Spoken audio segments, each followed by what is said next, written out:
Okay, so we've just rebuilt, I say rebuilt, we took apart and cleaned the vacuum operated fuel pump for the 22 Cleveland.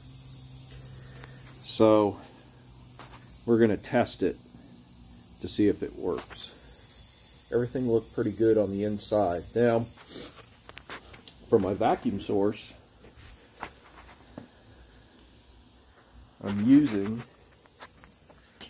my shop vac as a vacuum source. And shop vacs and flammable fluids don't mix, so I'm using some antifreeze. Now, once I'm done with this test, I'll flush this vacuum fuel pump out, and so that we don't put antifreeze in the carburetor.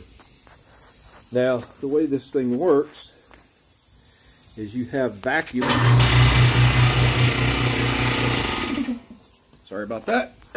You have your vacuum line, and there's a tank inside of a tank, and that inner tank comes to about right there, and there's a float. So when there's no fuel, vacuum is allowed to pull fuel through the fuel line into the tank, inner tank, which then fills up, the float comes up, and then it has an over-center spring operated valve that closes off the vacuum and opens up the atmospheric vent line. And that allows the inner tank to drain into the outer tank, which then, there's your fuel line, gravity feeds down to the carburetor foot bowl. Now when the level gets low, it plugs off the drain on the inner tank and allows vacuum to fill that inner tank back up. So now we will turn on the vacuum and we will see if it works.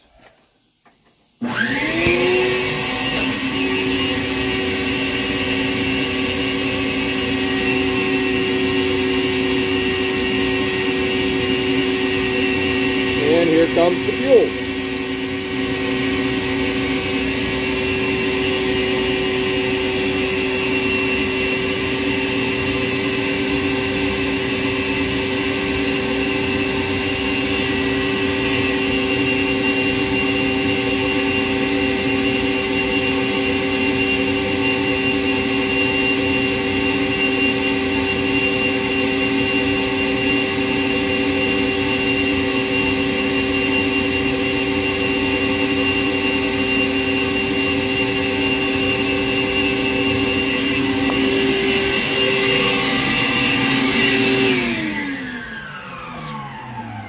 So, we have every reason to believe that this vacuum fuel pump is going to work.